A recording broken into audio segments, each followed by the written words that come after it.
ಎಲ್ಲರಿಗೂ ನಿಸರ್ಗ ಗಾರ್ಡನಿಂಗ್ಗೆ ಸ್ವಾಗತವನ್ನು ಕೋರುತ್ತಾ ಇವತ್ತಿನ ವಿಡಿಯೋದಲ್ಲಿ ನಮ್ಮ ಗಾರ್ಡನ್ನಲ್ಲಿರುವಂಥ ದಾಸವಾಳ ಹೂವಿನ ಗಿಡಗಳನ್ನು ನೋಡೋಣ ಬನ್ನಿ. ಇದು ಒಂದು ವೆರೈಟಿ ದಾಸವಾಳದ ಹೂವು, ತುಂಬ ದೊಡ್ಡದಾಗಿ ಬರುತ್ತೆ. ಇದು ಚಿಕ್ಕ ಗಿಡ ಆದ್ರೂ ಎಷ್ಟು ಮೊಗ್ಗಿದೆ ನೋಡಿ. ಇದಕ್ಕೆ ನಾವು ಮಾಡೋಂಥ ಕಿಚನ್ ವೇಸ್ಟ್ ಕಂಪೋಸ್ಟೇ ಕಾರಣ. ಅದರ ಜೊತೆಗೆ ಅಕ್ಕಿ ತೊಳೆದಿದ್ದ ನೀರನ್ನು ಹಾಕ್ತೀವಿ. ಇದು ಇನ್ನೊಂದು ವೆರೈಟಿ ದಾಸವಾಳ, ಇದು ಅಷ್ಟೇ ತುಂಬ ದೊಡ್ಡದಾಗಿ ಬರುತ್ತೆ.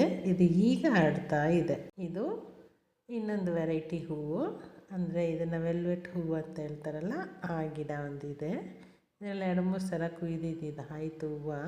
ಇದು ಕೊನೆಯದು, ಅಂದರೆ ಕೊನೆಯ ಕುಯ್ಲು. ಇದನ್ನೇನು ಗಿಡ ಹೋಗಿಬಿಡುತ್ತೆ, ಹೊಸದಾಗಿ ಗಿಡ ಇಡಬೇಕು. ಇದು ಇನ್ನೊಂದು ಥರದ್ದು ದಾಸವಾಳದ ಹೂವು. ಇದು ಮುದ್ದೆ ದಾಸವಾಳ ಅಂತ ಹೇಳ್ತಾರೆ, ಅಂದರೆ ಸ್ಟೆಪ್ ಇರುತ್ತೆ. ಇದರಲ್ಲಿ ಮೆಡಿಸಿನಲ್ ವ್ಯಾಲ್ಯೂ ತುಂಬ ಜಾಸ್ತಿ, ಅಂದರೆ ಇದು ತುಂಬ ಪ್ರಯೋಜನಕಾರಿ, ಔಷಧಿ ಗುಣಗಳನ್ನು ಹೊಂದಿದೆ ಅಂತ ಹೇಳ್ತಾರೆ. ಇದಿಷ್ಟು ನಮ್ಮ ಗಿಡದಲ್ಲಿರೋಂಥ ಹೂವಿನ ಗಿಡಗಳು.